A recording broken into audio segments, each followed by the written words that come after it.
Hayyee daawwattoota keenya nagaa waaqayyoo isiniif haa ta'u. Amma kan argamnu Mooraa Yuunivarsiitii Hamboo keessatti. Kan asitti argamne kitaaba haaraa imala amantii fi siyaasa Itoophiyaa jedhu eebbisiisuu fi nu waliin tura. Gargaaraa kootii, nagaa kootii, seenaa gurguddaa qabna naafati. Gargaaraa kootii, nagaa kootii, waadaa gurguddaa qabna naafati.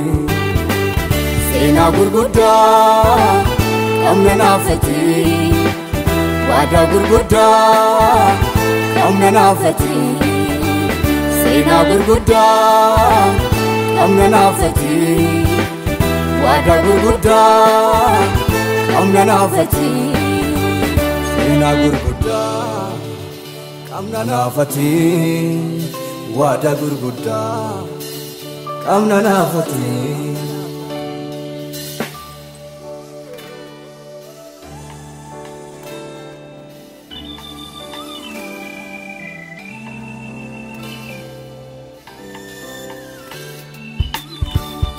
Atanaaf abba koo isa dhugaati. Atanaaf kattaa koo iddoo baqaati. Atanaaf abba koo isa dhugaati. Atanaaf kattaa koo iddoo baqaati. Erga sitti kooluu galee gooftaa koo ansiinan boona. Boori koo fi sabdi taatee Sikabaachu kotambona. Erga sitti kooluu galee gooftaa koo ansiinan boona.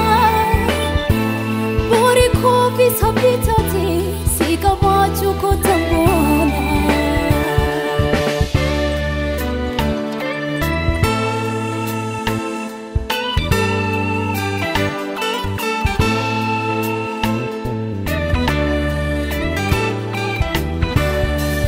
Manke sada, arjumanke sada, dandetinke sada, ulfatu moti guda. Manke sada, arjumanke sada, dandetinke sada, ulfatu moti guda. Baeke kana malande bisa, ulfatu male, sinane bisa. Waa'ee kana maalande bisa ulfaatu malee inaan eebbisa.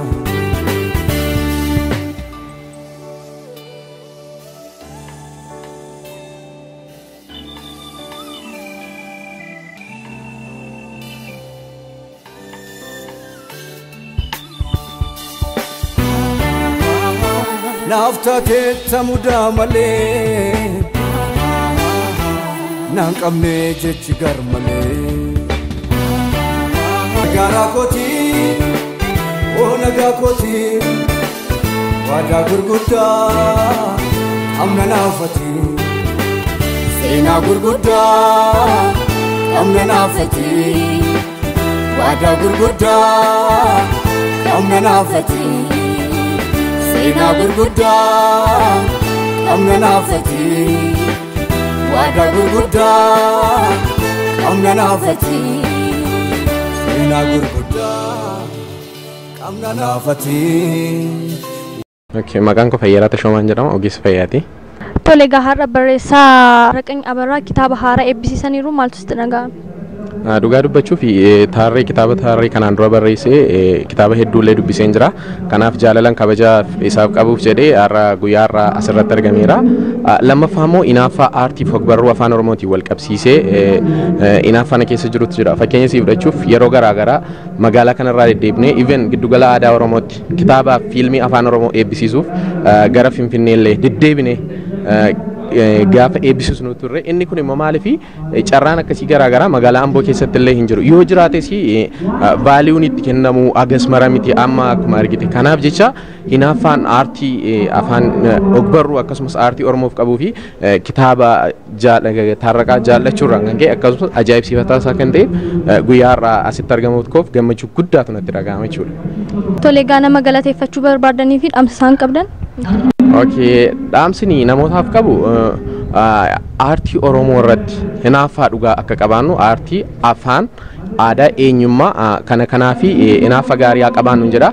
Fakkeenyaaf yeroo garaagaraa akka magaalaa keenyaa kanatti illee yoo ilaalte galma amma yuunivarsiitii Amboo kana keessatti kitaabni fiilmiin ni eebbifama. Akkasumas galma yuunivarsiitii Riifti Vaaliitti illee magaalaa kana irratti kitaabni akkasumas fiilmiin ni eebbifama. Garuu hirmaannaan dargaggoota hagam jettee yoo fudhatte baay'ee xiqqoodha. Inni kun immoo hamilee barreessitoota keenyaatiif illee baay'ee hamilee gaarii ta'ee mul'atu waan ta'eef yeroo sagantaan akkasii magaalaa kana keessatti mul'atu hundi keenya illee dargaggootni wal dadammaqsuudhaan fiilmii kitaaba afaan Oromoo tiyaatira haa ta'u hinaaffaa gaariidhaan dhufnee afaan aadaa keenya haa jabeessinu jedha. Dhaamsi hin qabu gabaabaatti kanumadha. Isaa falmataa Taarraqanii jira. Tole kitaabni haaraa barreessaa Taarraqanii Abarraatiin barreeffamee har'a eebbifamaa jira. Maal sitti dhaga'ame?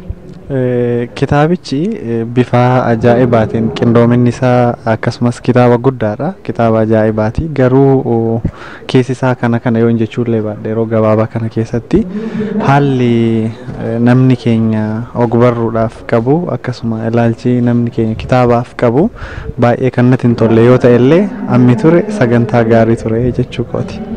Tole nama galateeffachuu barbaaduu fi yaada ibsu barbaaddu gabaabaatti nu ibsi.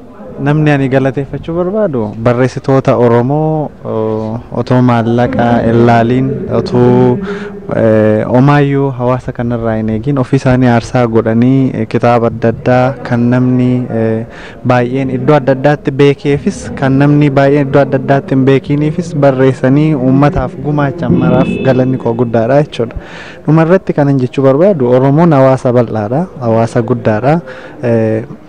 Lakkoofsaan biyya kana walakkaan uummata keenya jechuudha. Uummanni keenya kuni otuu kitaaba isaa, ogbarruu isaa, barreeffamoota isaa, aartii isaa, tiyaatira isaa, fiilmii isaa namoota barreessanii fi barreessitoota akkasumas ogbarruu sana bira kan dhaabatu ta'e waan guddaa biyya kanatti gochuu danda'a. Kanaaf Oromoon dhimma kana salphisee ilaaluu akka hin qabneen dabarsaa jechuu kooti. Tole atis barreessaa akka taate nutti himteetta maal haa eegnu sirraa'u? Ani kitaabota afuriin dhufaan jira. Kitaabota lama dursee kanan maxxansaaf mana maxxansaa gashee yoo ta'e illee kitaabonni lama immoo dhawatumaan dhufaa jiru. Egaa walumaan laallaa jechuudha. Ijaan waliin turteef galatoomi. Galatoomeetis. Tole maqaan koo Paaster Lolaa Margoon jedhama. Magaalaa Bishooftuu irraatiin dhufe. Barreessaa Taarraqanii Abarraa har'a kitaaba haaraa eebbisiisaniiru maal isinitti dhaga'ame yaada maalii qabdu?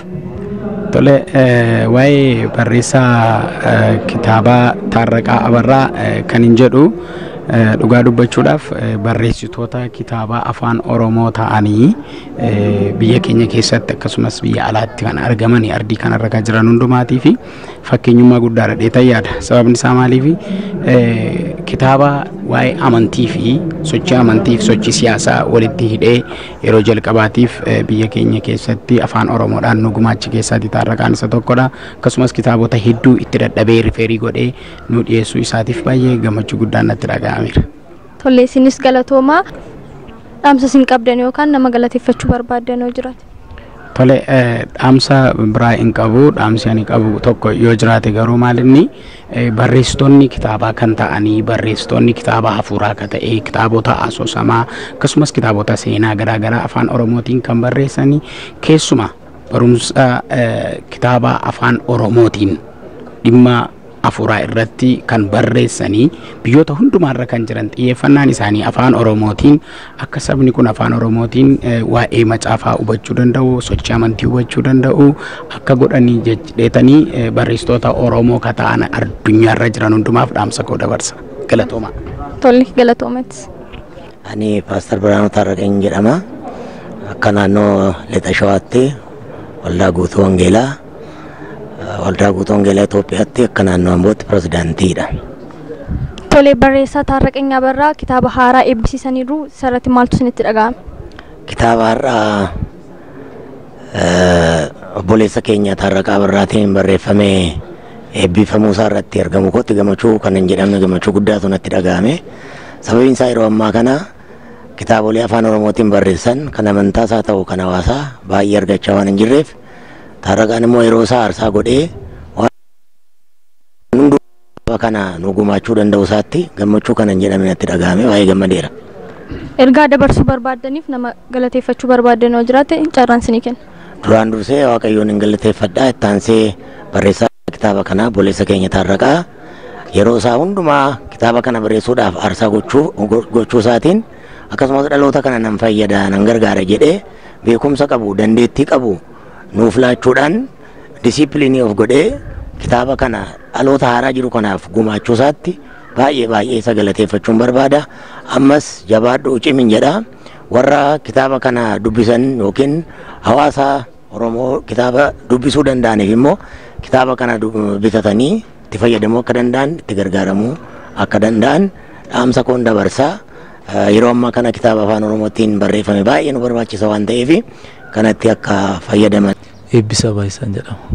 Tole har'a kitaaba haaraa barreessaa Taarraqaa Birraadhaan eebbifameera.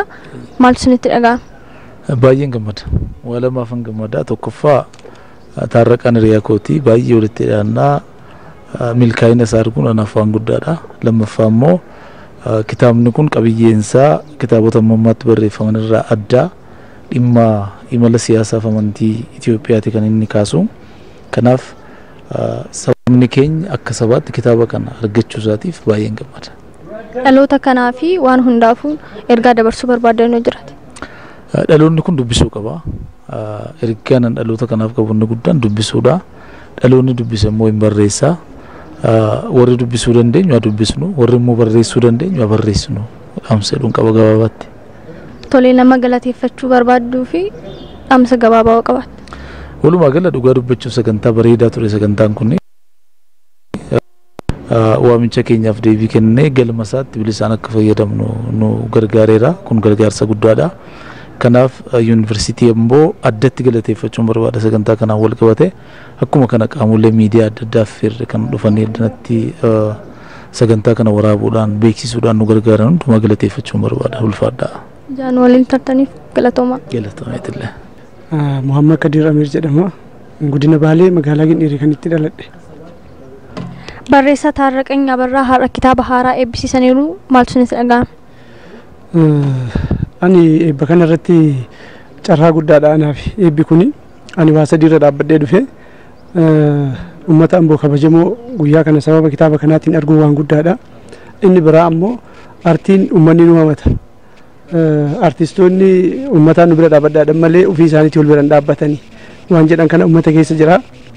Isa kana cabsuudhaaf Baalerraa ka'ee dhufe kitaaba isaa kana asirratti eebba isaarratti argamuudhaaf baay'ee gammadeera, baay'ee natti toleera. Tole isinis barreessaa akka taatan ni beekna, isinirraa hoo maal eegnu? Tole egaa namni waan beekurraa waan dubbatu beeka. Ani aadaadha. Aadaa irratti kan inni qoradhu sirna gadaatii kan inni barreessu. Sirni gadaa gaafa jennu manni hundinuu waan beekutti fakkaata. Gadaan garuu waa hedduuf keessaa qaba. Waan sana amma yoo gadi baafte dhaloonni akka laayyootti nu hubatu waan kanaaf gadaan ittiin bulmaata uummata Oromoo umrii fi dhalootaan ijaaree akkaataa umrii isaaniitiin gahee yookiin qooda kan kennuufidha. Gadaan gaafa bocame uummata Oromoo qofa osoo hin ta'in akka addunyaa hundaaf ta'utti kan inni bocame. Gadaan heera dubartii heera qabaa, seerota yakkaa qabaa, gora qabaa, qota qabaa, gortee qabaa, gumaa qabaa, waa hedduuf keessaa qaba. Kanaaf ahuntiin irraa eegamu gadaan maal sirni gadaa maal akka ta'e heera seerri sirna gadaa eessa akka jiru sirni gadaa caffee qaba caffeen eessa akka ta'e Odaa nabee irraa kan nuti barbaannu odaa nabee yookiin biqiltuu osoo hin taane heeraaf seera kalee odaan nabee uummata Oromoo kanaan bulche maal akka ta'e murtiin odaa roobaa kalee uummata Oromooti inni lallabe maal akka ta'e kanaaf odaalee shanan irraa heeraaf seera uummanni Oromoo kalee ittiin bule isa san qabadhee deemaa jira amma isa san barbaadaa jira isa kana dhaloonni narraa eega isa kana biraan ga'uudhaaf ammoo hutannoodhaan itti jira. Dhaloota kanaaf maal dhaamsitu? Dhaloota kanaaf huntan dhaamu gadaa gaafa jennu namni hundinuu waan beekutti fakkaata. Gadaan heera qabaa, hoonni qooda qabaa, qoonni ammoo murtii qaba, jilba qaba.